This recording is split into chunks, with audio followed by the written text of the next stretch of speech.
విశాఖ జిల్లా పెందుర్తి భారతదేశ విభజన జరిగిన రోజు సందర్భంగా పెందుర్తిలో 100 మీటర్ల జాతీయ పతాకంతో భారీ ర్యాలీ. పెందుర్తి నియోజకవర్గ బీజేపీ కన్వీనర్ గొర్లె రామనాయుడు ఆధ్వర్యంలో పెందుర్తి పాత గవర్నమెంట్ హాస్పిటల్ నుంచి ప్రధాన 4 రోడ్ల కూడలి మీదుగా తాండ్ర పాపారాయ కళ్యాణ మండపం వరకు 100 మీటర్ల జాతీయ జెండాతో kite skill development Adarsh degree college Balaji విద్యాసంస్థ మహాత్మా గాంధీ నర్సింగ్ కాలేజీ విద్యార్థులు స్వచ్ఛందంగా సుమారు 600 మంది విద్యార్థులతో భారీ ర్యాలీ నిర్వహించారు.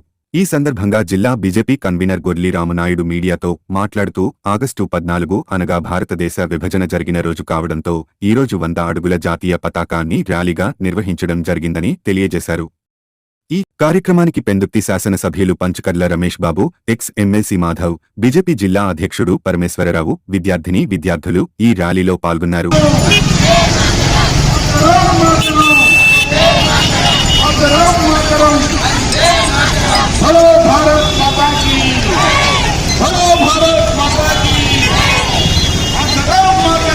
మళ్ళీ చేస్తాను అవుతావా? ర్యాలీలో ఉన్నానా?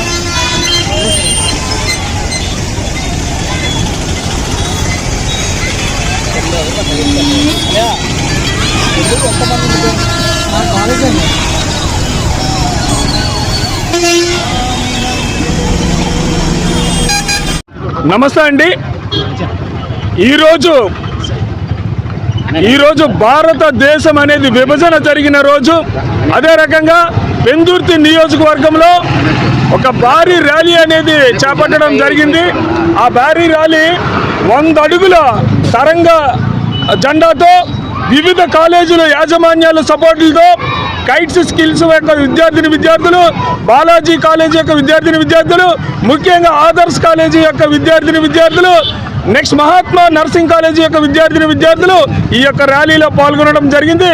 సుమారుగా 600 పైన ఈ యొక్క విద్యార్థులు పాల్గొన్నారు ఈ ర్యాలీలో. ఈ యొక్క ర్యాలీని జయప్రదం చేసినందుకు కాలేజీ యాజమాన్యానికి మరియు విద్యార్థులందరికీ కూడా నమస్కారాలు తెలియజేసుకుంటున్నాం. ఈ యొక్క కార్యక్రమానికి ర్యాలీకి ఎమ్మెల్యే శాసనసభ్యులు పంచకర్ల రమేష్ బాబు గారు, మా బీజేపీ జిల్లా అధ్యక్షులైనటువంటి ద్వారపురెడ్డి పరమేశ్వరరావు గారు, ఎక్స్ఎమ్మెల్సీ మాధవ్ గారు కూడా ఈ యొక్క ర్యాలీలో పాల్గొనడం మాకు అందరికీ కూడా ఆనందదాయకంగా ఉంది. ధన్యవాదాలు. అందరికీ నమస్కారం. ఈరోజు భారతీయ జనతా పార్టీ ఆధ్వర్యంలో ఆగస్టు 14వ తారీఖు దేశ విభజన జరిగి ఆ రోజు జరిగిన అరాచకాలు, ఆ రోజు చేసిన దుర్మార్గాల మీద ప్రతి సంవత్సరం దేశ ప్రజలకు వివరించడం భారతీయ జనతా పార్టీ ఆనవాయితీగా పెట్టుకుంది. దానిలో భాగంగా ఈరోజు పెందుర్తిలో జరిగిన కార్యక్రమంలో నన్ను భాగస్వామ్యం చేసిన అందరికీ కూడా ధన్యవాదాలు తెలియజేస్తూ, మరి 14 పాకిస్తాన్కి స్వతంత్రం వచ్చింది.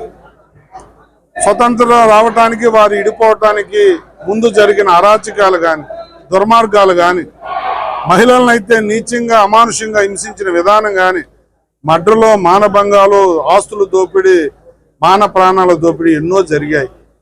మరి వాళ్ళందరికీ నివాళులు అర్పిస్తూ మరి ఆ రోజు నుంచి ఈ రోజు వరకు దేశ సమగ్రతను కాపాడాలని చెప్పి హిందువుల మనోభావాలు దెబ్బతిన్నప్పుడల్లా ముందుకు వచ్చే భారతీయ జనతా పార్టీ అప్పటి నుంచి ఇప్పుడు కూడా లౌకికవాదానికి కట్టుబడి ఉండటమే కాకుండా నాణ్యమైన మెరుగైన పాలన ఇస్తూ నరేంద్ర మోడీ గారి నాయకత్వంలో ప్రపంచంలోనే అగ్రగామిగా నిలిచిన బీజేపీ ప్రభుత్వాన్ని మనస్ఫూర్తిగా అభినందిస్తూ, మరి ఈరోజు మేము కూడా ఎన్డీఏలో భాగస్వామి, రాష్ట్ర అభివృద్ధి కోసం వారు ఇస్తున్న సహకారానికి మనస్ఫూర్తిగా ధన్యవాదాలు తెలియజేస్తూ, మరి ముఖ్యమంత్రి చంద్రబాబు నాయుడు గారు కానీ, డిప్యూటీ సీఎం పవన్ కళ్యాణ్ గారు కానీ మోడీ గారితో ఉన్న మంచి సత్సంబంధాలని రాష్ట్ర అభివృద్ధికి ఎలా వాడుతున్నారో మనందరం చూస్తూ ఉన్నాం.